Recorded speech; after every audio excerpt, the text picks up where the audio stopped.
आज हिंदुस्तान में लोकतंत्र नहीं है।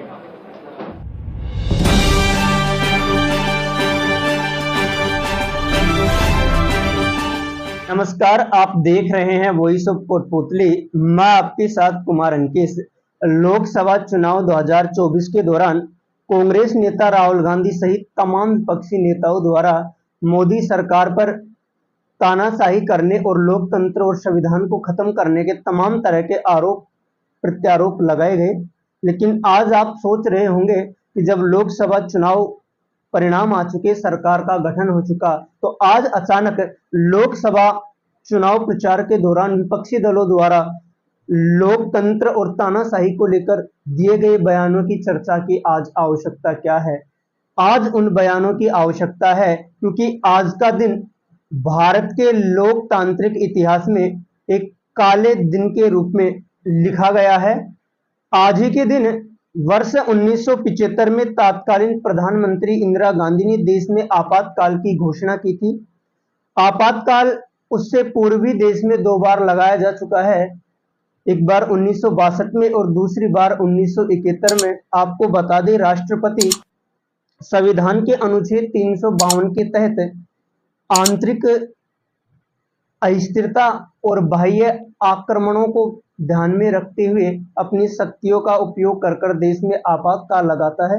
लेकिन देश में लगा तीसरा आपातकाल इन सबसे इतर था, जो ना तो बाह्य आक्रमणों के कारण हुआ। राजनीतिक विश्लेषक और भाजपा सहित तमाम कांग्रेस से जो लोग अलग हैं, वो विपक्षी दल उस समय की प्रधानमंत्री पर आरोप लगाते हैं कि उन्होंने अपनी कुर्सी को और अपनी सत्ता को बचाए रखने के लिए देश पर आपातकाल थोप दिया। इस आपातकाल की असली वजह जानने के लिए हमें चलना पड़ेगा लोकसभा चुनाव 1971 में, जब कांग्रेस के विभाजन के ठीक बाद लोकसभा चुनाव में गरीबी हटाओ के नारे के साथ कूदी इंदिरा गांधी की कांग्रेस, जिन्होंने इस चुनाव में अच्छा प्रदर्शन करते हुए 518 सीटों में से 352 सीटें जीती और Indira is India, India is Indira का नारा बुलंद उस समय कांग्रेसियों ने किया। लेकिन खेला खुद इंदिरा गांधी की सीट उत्तर प्रदेश की लाइब्रेरी में ही हो गया। वहां से इंदिरा गांधी समाजवादी नेता राजनारायण को 1 लाख के अधिक वोटों के अंतर से चुनाव हराती है। लेकिन उस राजनारायण ने इंदिरा गांधी के खिलाफ इलाहाबाद हाई कोर्ट में अपील कर दी कि उन्होंने इस चुनाव के दौरान धांधली की है और सरकारी मशीनरी का दुरुपयोग किया है। 12 जून 1975 को इलाहाबाद हाई कोर्ट ने इस पर अंतिम फैसला देते हुए फैसला राजनारायण के पक्ष में दिया और उन्होंने इंदिरा गांधी के निर्वाचन को खारिज कर दिया और आगामी 6 साल तक इंदिरा गांधी के किसी भी चुनाव को लड़ने पर रोक लगा दी। इससे इंदिरा गांधी और इंदिरा गांधी सरकार में मंत्री और पूरे कांग्रेस संगठन के हाथ पांव फूल गए। आखिरकार इंदिरा गांधी को कुछ समझ में नहीं आ रहा था कि अब वो करे तो क्या करे। अपनी कुर्सी को बचाने के लिए इंदिरा गांधी ने उस दौरान अपने बेटे संजय गांधी, मित्र सिद्धार्थ शंकर रे और अपने सचिव की सलाह पर देश पर आपातकाल थोपना ही उचित समझा। आखिरकार क्यों?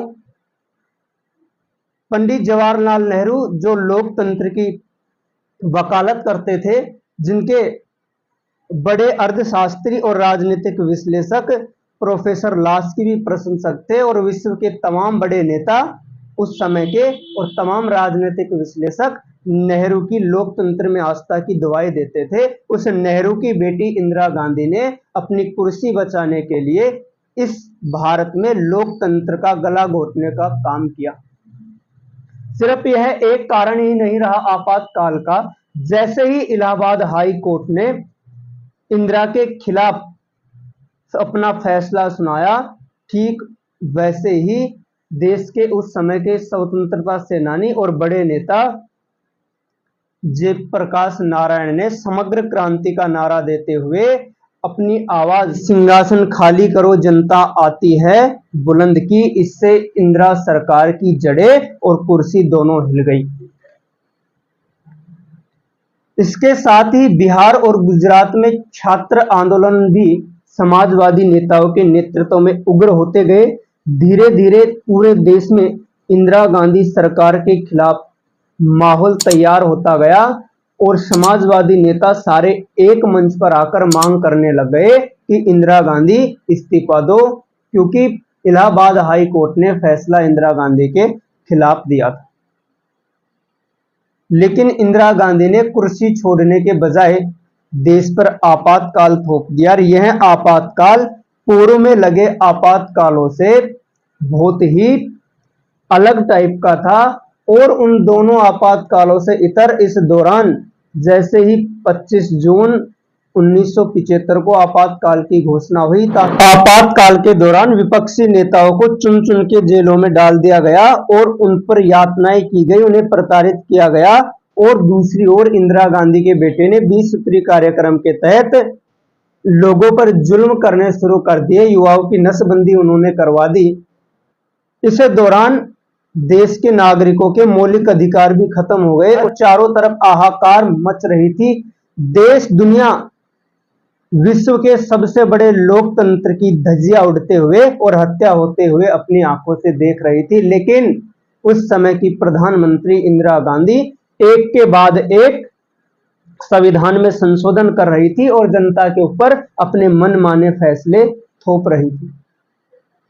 बाद में इंदिरा गांधी की चेतना लौटी और उन्होंने 1977 में देश से आपातकाल खत्म कर कर चुनावों की घोषणा की, जिन चुनावों में जनता ने इंदिरा गांधी को उखाड़कर फेंक दिया। लेकिन विडंबना यह है कि आज वही कांग्रेस वर्तमान मोदी सरकार पर तानाशाही और वही कांग्रेस के नेता राहुल गांधी, उसी प्रधानमंत्री इंदिरा गांधी के पोते राहुल गांधी आज देश के प्रधानमंत्री नरेंद्र मोदी पर संविधान को बदलने, संविधान को खत्म करने के आरोप लगाते हैं। लेकिन देश की जनता ने बता दिया कि तानाशाही चाहे नरेंद्र मोदी करे चाहे इंदिरा गांधी करे, चुनाव चाहे 1977 का हो 24 का, भारत की जनता किसी प्रकार के तानाशाह का समर्थन नहीं करती है, तानाशाहों को सबक सिखाती है।